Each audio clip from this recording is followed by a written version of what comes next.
Video में हमने पिछली वीडियो में हमने कूलॉम्स लॉ का वेक्टर स्केलर फॉर्म देखा और अब आगे की वीडियो में हम लोग कूलॉम्स लॉ को वेक्टर फॉर्म में डिस्कस करेंगे।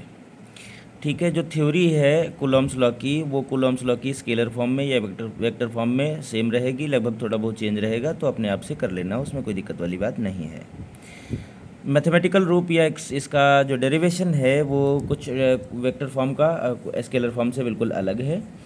ठीक है, ये Q1 और Q2 दो चार्जेस हैं और बस वेक्टर फॉर्म में जो डिस्टेंस है Q1 से Q2 तक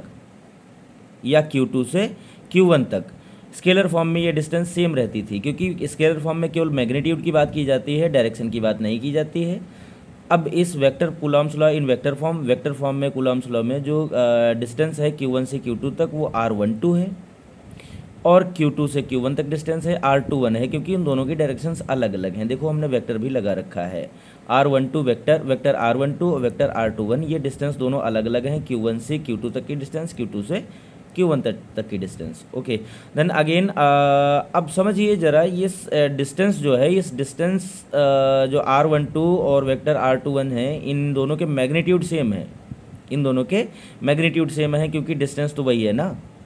तो इन दोनों के मैग्नीट्यूड सेम है पर डायरेक्शन अपोजिट है। तो इस वजह से हमने यहाँ पर डिस्कस किया हुआ है, तो मैग्नीट्यूड R12 और मैग्नीट्यूड R21 ये दोनों सेम है, इक्वल हैं, बट R21 की जो डायरेक्शन है, R12 की डायरेक्शन R21 की डायरेक्शन अपोजिट है, तो R12 is equal to minus R21, क्योंकि अपोजिट डायरेक्शन है ना, तो या फिर R21 is equals to minus R12 के बराबर है। नाउ अगर देखा जाए तो फोर्स 1 का 2 पे फोर्स और 2 का 1 पे फोर्स दोनों अलग है। तो force of charge Q1 on Q2, Q1 का चार्ज Q2 पे कितना है, फोर्स 12, Q1 का चार्ज Q2 पे फोर्स 12 होगा 1/4 फोर्स पाई एप्सिलॉन नॉट, ये तो स्केलर फॉर्म से आया है 1/4 pi epsilon not Q1 Q2, क्योंकि मैग्नीट्यूड के डायरेक्टली प्रोपोर्शनल होता था और डिस्टेंस के स्क्वायर के इन्वर्सली प्रोपोर्शनल होता था फोर्स, तो 1/4 pi epsilon not Q1 Q2 upon magnitude of R12 का स्क्वायर, क्योंकि यहाँ पर मैग्नीट्यूड ही लेंगे, यहाँ डायरेक्शन नहीं लेंगे, और डायरेक्शन हम अलग लिखते हैं R12। Similarly force of charge Q2 on Q1, Q2 का Q1 पर फोर्स F21 होगा, वेक्टर लगाना भूल गया हूँ, वेक्टर F21, तो ये भी किसके बराबर होगा, 1/4 pi epsilon not Q1 Q2 upon R21, magnitude of R21 इसका स्क्वायर और डायरेक्शन ऑफ R21। नाउ अब ये चीज़ें अप्लाई करते हैं जो हमने अभी बता रखा, डायरेक्शन अपोजिट और मैग्नीट्यूड सेम। अब F21 वाले फार्मूले में यहाँ जो डायरेक्शन R21 थी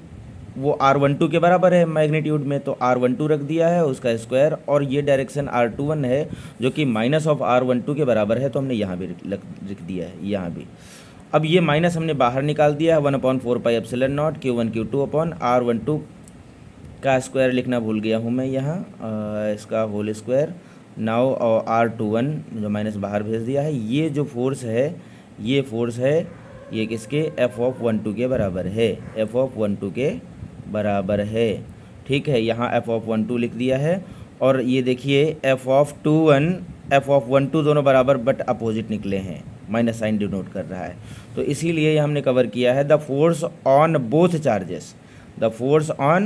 both charges due to other charge,